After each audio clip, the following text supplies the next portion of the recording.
Thanks for watching.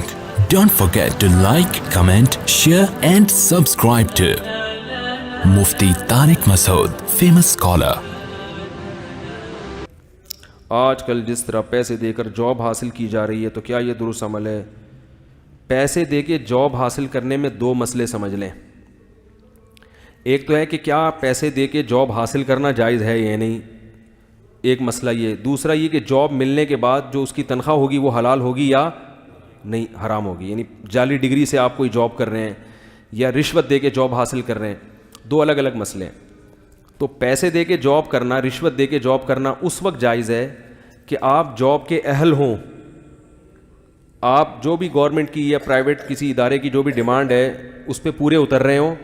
دوسرا پیسے دے کے گھس رہا ہو حالانکہ وہ اتنا اہل نہ ہو، تو وہ آپ کا حق مار رہا ہے اور آپ کو صرف اس لیے پیچھے رکھا جا رہا ہے کہ آپ پیسے نہیں دے رہے. تو ایسی مجبوری میں اپنے جائز حق کی وصولی کے لیے رشوت دینا جائز ہے. اس صورت میں گناہ صرف لینے والے کو ہوگا کہ جب آپ اہل تھے تو وہ بغیر پیسے لیے آپ کو رکھ کیوں نہیں رہا. سمجھ میں آ رہی ہے بات؟ لیکن آپ اہل نہیں ہیں اور ایک آدمی اہل ہے، آپ رشوت دے کے اس کو کٹا دیتے ہیں، تو پھر لینے والے کو بھی گناہ اور دینے والے کو بھی گناہ. سمجھ میں آ رہی ہے بات؟ تو رشوت کا اصول ہے کہ اپنے جائز حق کی وصولی کے لیے اگر رشوت دیے بغیر کام نہیں چل رہا حالانکہ وہ آپ کا حق بنتا ہے تو پھر آپ کے لیے دینا جائز ہے. گناہ صرف اس صورت میں لینے. جیسے کسٹم میں آپ کا کنٹینر پھنسا ہوا ہے، خام خواہ میں پھنسا کے رکھا ہوا ہے اس کو وہاں کسٹم کے ملازمین نے بلا وجہ، آپ پیسے نہیں دے رہے کیونکہ آپ نے سنا ہے کہ رشوت دینا اور لینا دونوں حرام ہے، یقیناً حرام ہے. تو اب وہ پڑے بڑے وہاں کیا ہو گیا، وہ لیپ ٹاپ جو آئے تھے وہ ورژن ہی پرانا ہو گیا. اب وہ والے لیپ ٹاپ اس زمانے میں وہ چائنا واپس بھی نہیں جا رہا، وہ کہہ رہے ہیں ہمیں یہ نہیں چاہیے ہی نہیں، وہ اسکریپ میں بھی نہیں جائے گا پھر وہ. تو یہ پھر ظلم کسٹم والا کر رہا ہے کہ وہ آپ کو بھائی کلیئرنس دے ہی نہیں رہا. تو آپ پھر اس ظلم سے بچنے کے لیے اس کمبخت کو پیسے کھلا سکتے ہیں، اس کمبخت کو گناہ ملے گا، آپ کو گناہ نہیں ملے گا کیونکہ آپ مجبور ہیں اس صورت میں. اور اگر ایسا نہیں ہے، بلا وجہ آپ خام خواہ میں ٹیکس سے بچنے کے لیے جو جائز ٹیکس ہے حکومت کا اس سے بچنے کے لیے، یا ویسے ہی خام خواہ میں آپ نے کھانچے کھولے میں اس کا کنٹینر 6 مہینے پڑا رہے اور آپ پیسے کھلا کے اپنا نکال لو، اس کا رہنے دو، یہ غلط ہو جائے گا، پھر یہ ناجائز ہوگا.